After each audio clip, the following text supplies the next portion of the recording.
My name is Dave Barron, and I was asked to assist in putting this event together for students as an opportunity to launch into campus conversation regarding our academic freedom and Catholic character. In a few moments, we'll hear from Father John Jenkins, his thoughts on the matter. And then in the remaining time, we'll have several students have the opportunity to present their thoughts and responses to Father Jenkins. Lizzie Chappelle will come up and give guidelines on how that's going to work, and we'll moderate that discussion. We're about to witness the style of leadership of our new university president, one in which he states his thoughts and then inclusively asks us our responses, seeing the university as a true family. Father Jenkins has shown us a great deal of respect in providing us this opportunity. It's respect I think that we deserve as students, but one that we must prove today and in the coming weeks with regard to our content, with regard to our behavior on the subject. Undoubtedly, this is a contentious issue. There are many strong feelings on both sides. But the issue of having a respectful dialogue should not be a contentious issue. In academic discourse, it's necessary to maintain a level of civility when speaking about these things. And our Catholic principles certainly call us to respect the other. Today, we'll talk about an issue that is important to our university and Catholic education in the 21st century. And I thank Father Jenkins for the chance to include us, the student body, and the chance to participate in serious discussion and serious argumentation. With that, it is my privilege to introduce the 17th president of the University of Notre Dame, Father John Jenkins. Thanks, Tim.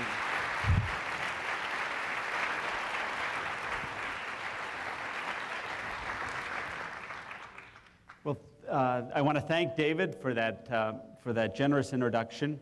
I want to thank each of you for coming today. The title of this talk is different than what was announced. The reason is that I finished my paper late, and I feel this title kind of clarifies that really what I'm interested in doing. I'm going to give my thoughts, but I'm interested in inviting yours and others' thoughts on this matter. So the title is Academic Freedom and Catholic Character, an Invitation to Reflection and Response.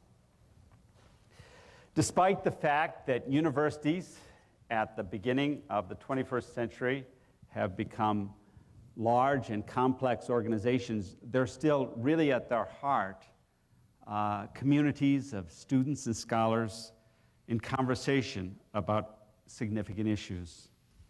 If we lose sight of that simple reality, we will have lost our soul. As David said, I want to speak to you about issues of importance for this community, and I will ask for your views today and in weeks ahead. Your presence here, despite your busy schedules and responsibilities, is an indication that we have not lost our sense of ourselves as an intellectual community. I'm going to speak today about issues arising from the Queer Film Festival and the performance of the Vagina Monologues. But I will speak not only about these particular events, but also about the deeper issues they raise regarding academic freedom and our character as a Catholic university. Whatever one thinks about these two events, few issues are more important for this community than these. Today, and in the discussion of coming weeks, we will seek, above all, the deeper principles that take account of academic freedom and our Catholic character, the principles that guide decisions not only about the particular events currently at issue, but also about others in the future.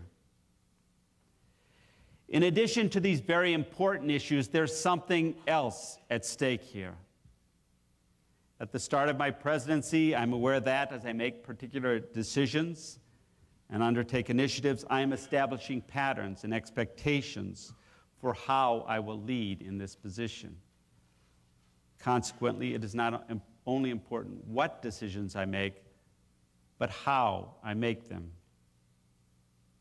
On matters of significance, I will always strive to make decisions consonant with my authority according to my most informed and considered judgment about what is best for the university and its mission. I will not lead by consensus, nor by majority vote, nor in response to pressures that individuals or groups inside or outside the university may bring to bear. However, prior to making a decision on an important matter, I will, as appropriate and practicable, strive to solicit and listen to the views of relevant individuals and groups. Central to the obligations of my office are the twin responsibilities of listening to the views of members of this community before making a decision and then making a decision. Yesterday, as you know, I met with the faculty. Today, I meet with you, the students. I will ask for your comments and any questions at the end of this time, with the time we have. On Thursday, I will meet with the alumni board and ask for responses from the alumni. While I will not be able to respond to every letter or email, I will read them all. After an adequate period of time for response and reflection on the responses received, I will make a decision on the issues at hand and will announce the principles that will guide future decisions at the university. Let me begin by telling you about some initial informal conversations that occurred during this fall semester. Tom Burrish, our provost, called together faculty on 3 occasions to discuss issues of academic freedom and our Catholic character. Different faculty members were present at each of these meetings. Tom also discussed these topics in several faculty luncheons he was holding to become acquainted with faculty upon his arrival to the university, as well as with numerous conversations with faculty and administrators. In these various ways, we sought to get a range of views and to explore possible courses of action. Parallel to these meetings were discussions at the departmental level with film, television, and theater regarding the Queer Film Festival. I was not involved in these, but as I understand them, 2 issues were raised. First, the title of the event may have misled some to think that it is an event which sought to celebrate or promote homosexual activity. Second, there was a concern that if the event included a discussion of the morality of homosexual behavior, a range of views would be presented, which would include a Catholic understanding of the morality of sexual activity. Discussions are underway to address these concerns. In addition, there were conversations with certain faculty, departments, and students about the performance of the Vagina Monologues this year. As you may know, this play has been performed for the past 4 years, and numerous people have objected to its performance at Notre Dame. Some presented arguments that this play should not be performed this year. The 2 sponsoring departments and the students involved in the production felt the play should be performed. It will be performed again this year. It will be performed in a classroom setting. There will not be fundraising activities as occurred in previous years through the selling of tickets and an auction. Finally, there was an initiative involving a call for papers for student presentations on sexual experience, abortion, contraception, theology of the body, and a number of other issues. This was proposed under the title Her Loyal Daughters, and the her in this title, as the call for papers made clear, referred to Mary, the mother of Jesus, the patroness of the university. As I'm sure you know, in the Catholic tradition, Mary is venerated for holiness and fidelity and is a model of chastity. Though I did not doubt the students involved were sincere in their desire to be loyal daughters of Mary, it seemed that a title like this, if there were material about sexual experiences or abortion or contraception described in a morally neutral way, would appear offensive and perhaps even blasphemous to Catholics who revere Mary. These concerns were presented to the students and discussions continue. As one might expect, in these various discussions, a variety of strongly held positions was presented. However, in the one conversation in which I participated in descriptions of others, at which I was not present, I was struck by the willingness of various parties to engage in conversation, listen to one another, and find a commonly acceptable outcome. Although people may not have left these meetings in agreement, the exchanges led to greater understanding of the issues and a willingness to work toward a solution acceptable to all. I think this speaks to the health and goodwill of this intellectual community. In this address, I will offer some initial thoughts on why I think certain events presented in certain ways might not be acceptable on Notre Dame's campus, and provide some examples of what these might be. I will then speak more specifically about the principles which might guide decisions about the acceptability of certain events. Academic freedom is essential to any university. It ensures that the faculty have the ability to research, create, teach, and express themselves in accord with their own best judgment. Appropriately applied to students, it ensures that they have the opportunity to inquire, express opinions, explore ideas, and engage in discussions. Recognition of academic freedom in higher education has been hard won over centuries, and it must be vigorously defended. It's a sacred value. We will do all we can to protect it at Notre Dame. Precisely because academic freedom is a sacred value, we must be clear about its appropriate limits. I do not believe that freedom of expression has absolute priority in every circumstance, while any restrictions on expression must be reluctant and restrained. I believe that in some situations, given the distinctive character and aspiration of Notre Dame, it may be necessary to establish certain boundaries while defending the appropriate exercise of academic freedom. I now consider an imaginary case. There's a play, some of you may know about it. It's a passion play, a story of the death and resurrection of Christ, performed in Germany, in Oberammergau. It's a famous passion play, and it attracts a lot of people to it. Its script was written in the mid-19th century that was powerful, yet it was anti-Semitic. The Jewishness of Jesus was hidden while his opponents and those who sought to take his life were clearly Jewish. Adolf Hitler went to the play, praised it for its exposing the muck and mire of Judaism, and it was revised in 1990. But suppose that students or faculty proposed a performance of that script. It was written by a person named Dasenberger, of the Dasenberger Passion Play. They may be sincerely attracted by its theatrical power or by its dramatic or religious power. Whatever their motives for performing the play, however, I do not believe that such a performance could be permitted at Notre Dame. Its anti-Semitic elements are clearly and egregiously opposed to the values of a Catholic university. Even if those wishing to stage the performance had pure intentions, the staging of the play at Notre Dame would appear to endorse or at least acquiesce in the tolerance of an anti-Semitism whose consequences are only too clear to us. Let me be clear on what I see as the problem here. There would be no objection to a faculty member assigning the Dasenberger Passion Play script in a class or to any student reading the play or writing a paper on it. Further, any faculty member or student would be free in their own name to praise the play or advocate for its performance in the Observer or any other publication. Nor would I seek as president to prohibit an unofficial performance involving members of the university community in space away from campus. My concern is not with censorship, but with sponsorship.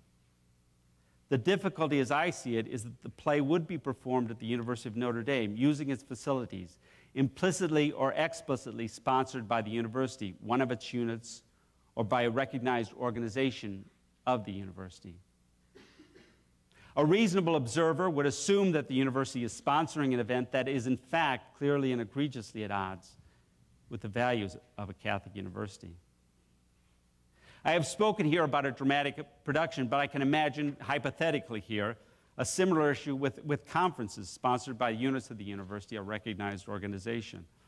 These are simply imaginary, hypothetical. I don't know of any conferences that have occurred or being planned like this, but just to illustrate this point, consider the following: childish fantasy and adult ignorance, theism as delusion and psychosis, the moral legitimacy of infanticide and euthanasia, the moral acceptability and strategic value of first strike nuclear attack.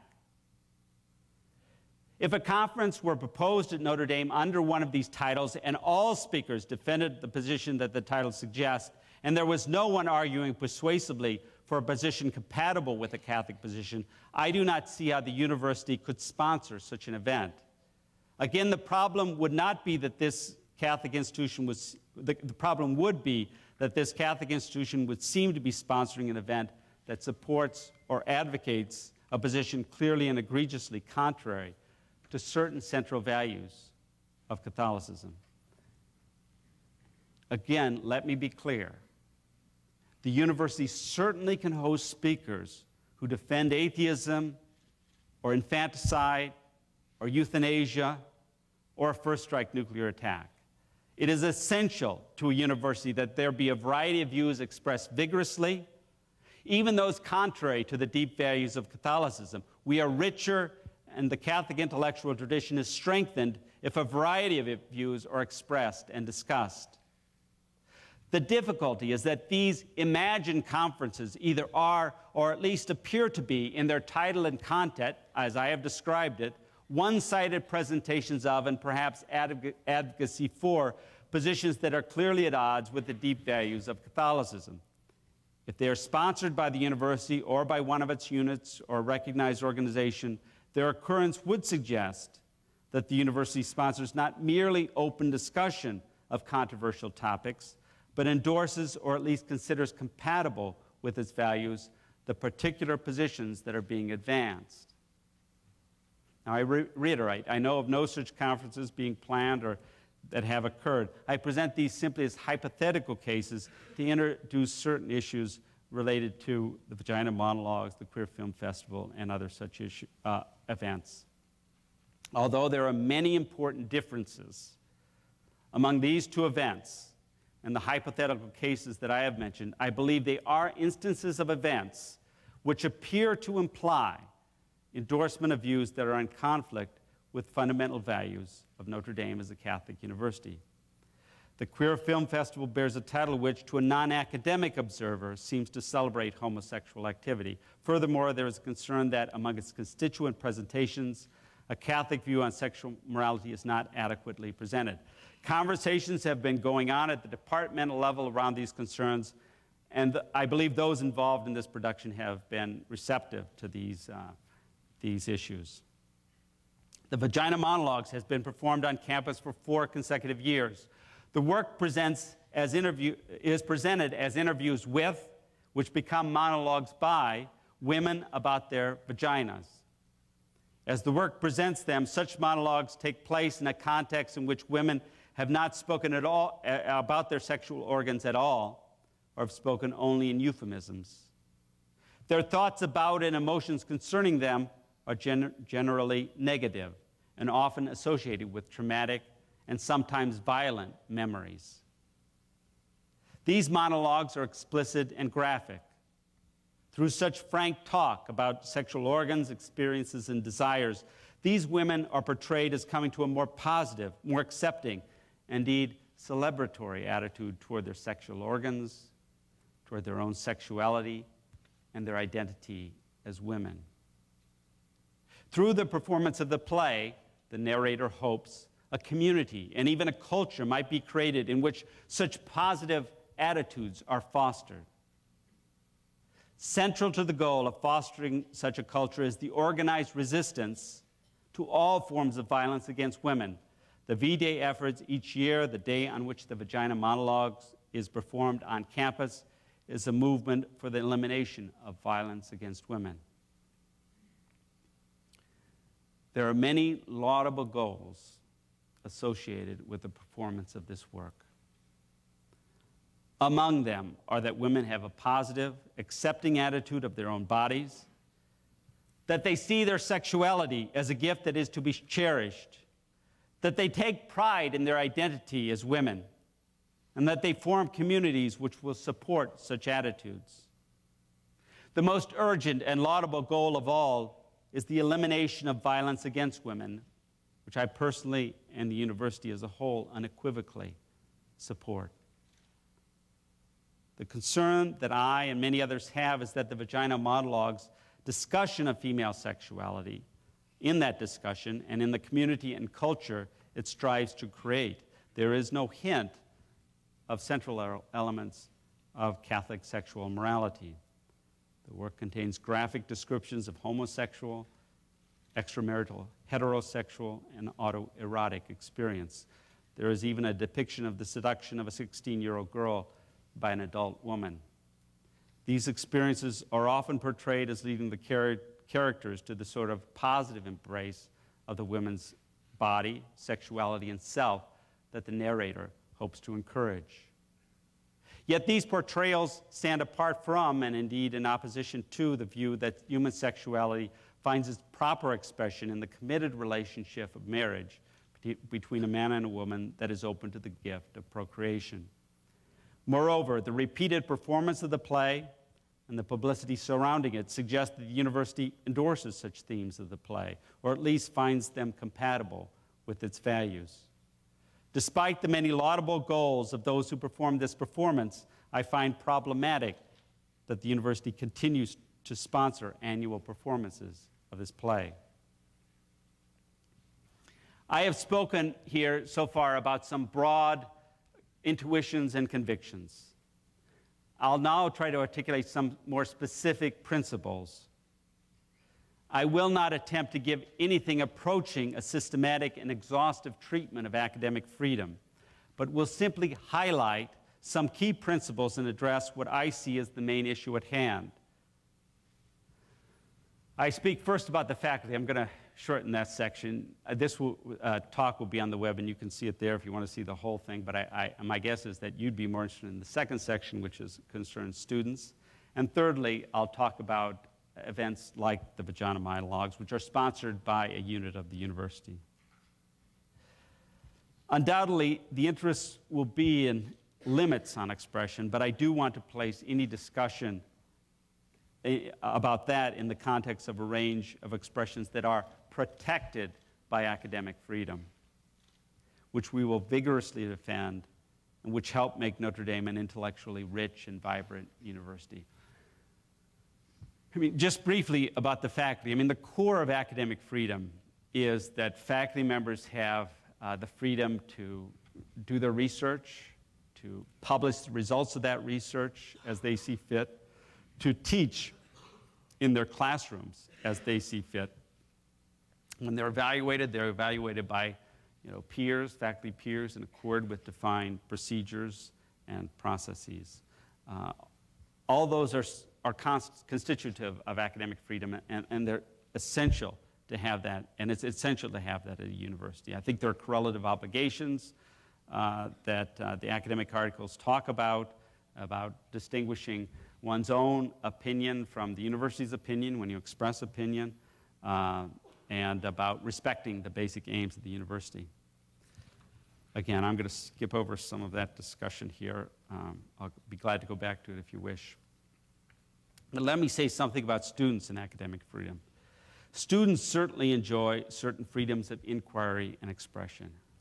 Again, my purpose here is not to give an exhaustive list, but simply to affirm some of these key freedoms. In the classroom, students are free to express their views insofar as they respect appropriate decorum in class and their views are relevant to the class material. They are to be evaluated in class on the basis of appropriate academic standards and not on capricious or biased grounds. While they must master the material set by the syllabus, they are free to hold their own opinions on issues treated in class and must not be negatively evaluated for any opinions they hold or express. Outside the classroom, students are free to express their own views while respecting the rules and procedures of the university. They're free to gather and demonstrate in accord with the regulations of the university. Students may form organizations, though the administration reserves the right to make prudential judgments in accordance with the principles of the university about whether to grant organizations official status. An important means for student involvement and expression on campus is the Observer. The Observer is a very good student newspaper staffed by hardworking, dedicated students who do great service to this university. It is not financially independent from the university. And because student fees support the operation of the Observer, it has an obligation to serve the entire community in a manner consonant with the ideals of the university. In its coverage of the news, including issues involving university administration, the Observer has had and will continue to have academic freedom. The standards of editorial and journalistic practice that we expect at the Observer are those recognized by the most respected newspapers in this country. Sometimes the academic freedom accorded to students is discussed in parallel to that of faculty. But I'm going to be frank here. I don't think a student's academic freedom is usefully understood as precisely parallel to that of a faculty member. For one thing, we have curricular requirements, as you well know, for degrees, which prescribe the student's range of choices regarding classes. A student pursuing a degree is not entirely free to choose any course he or she wishes to take, nor choose books or assignments on a syllabus that he or she wishes to read or complete. Actually, you may choose which assignments to complete. You'll just have a result in your final grade. We certainly wish to respect and protect academic freedom for students, as is appropriate for students. At Notre Dame, moreover, we have the explicit goal of helping form our students' character. We state clearly to all prospective students that at Notre Dame we will strive to cultivate in them the virtues that will enable them to live a worthy life. The cultivation of independence and autonomy in our students is certainly an important part of this, but these are not the only traits that we seek to instill. Consequently, in student activities, we do make prudential judgments about the appropriateness of certain forms of activity and expression.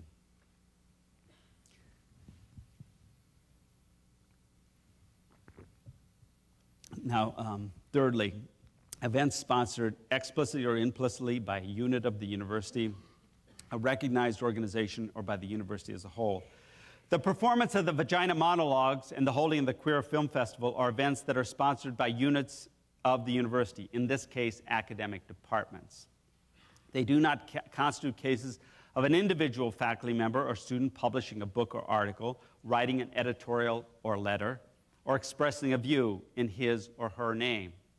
They are cases in which the university or some unit in it or recognized organization of the university sponsors the activity. The university facilities are used for the event, and the university's name is associated with it. In this way, these cases differ from one which concerns the expression of an individual faculty member or student. The Vagina Monologues and Queer Film Festival have raised difficulties because they either are or appear to be at odds with certain fundamental values of a Catholic university. The fact that they have been sponsored annually by units of the university, have been widely publicized, prominently associates the university's name with them. Such occurrences suggest the university endorses, or at least finds compatible with its values, certain views that are not in fact compatible. The wide publicity and prominence given such events tends to instrumentalize our collective identity and our higher meaning. The concern here, as I said, is not with censorship, but with sponsorship. The position that I'm inviting you to consider, then, is that an event which has implicit or explicit sponsorship of the university as a whole, one of its units, or university-recognized organization, and which either is or appears to be, in name or content, clearly and egregiously contrary to or inconsistent with the fundamental values of a Catholic university, should not be allowed at Notre Dame. As I said, the sponsors of the Vagina Monologues have many laudable goals: that women should be aided to affirm their own bodies, the gift of their sexuality, their own identity as women, that we should form communities and a culture that supports all this, and most pressingly, that we work to eliminate violence against women. I pledge myself to advance such goals at Notre Dame. I fail to see, however, that the annual performance of the Vagina Monologues is the appropriate means to these ends. In coming weeks, I welcome and look forward to hearing your views on this play and other events and on the principles I have tried to articulate. You have then my thoughts on this matter. I'm absolutely committed to making Notre Dame's continuing quest to be a preeminent university, to be a leader in inquiry and creative expression, to be a place of vibrant debate and intellectual engagement. I'm equally committed to maintaining our distinctive Catholic character. Indeed, with other fellows of the university, I bear a special responsibility in this area. It is with the mission of this mission of the university in mind that I have offered you my thoughts on academic freedom and our Catholic character. I now look forward to learning your thoughts. As I said, I am meeting with you, the students, today. I met with the faculty yesterday, and I will give the alumni an opportunity to express their views. I will not make a decision on this matter until members of this community have had the time to express their views, and I have had the time to consider them.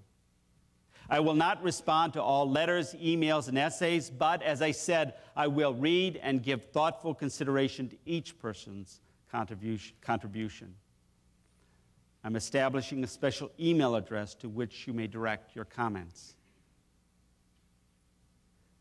Many people feel passionately about the issues under consideration. And no doubt that passion will be evident in their comments and discussions in coming weeks. I urge everyone to make this a conversation that is characterized by respect for members of this community, careful listening, thoughtful contribution and argumentation, and an appreciation for the distinctive character of this university.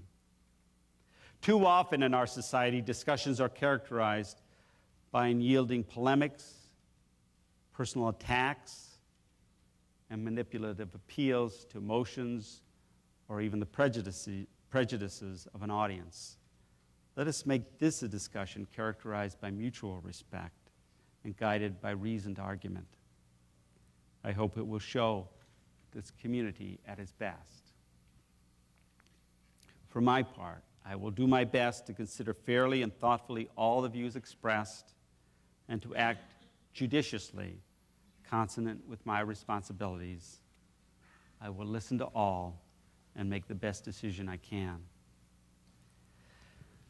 I thank you for your time and attention, and now am willing to take any questions or any comments that you have.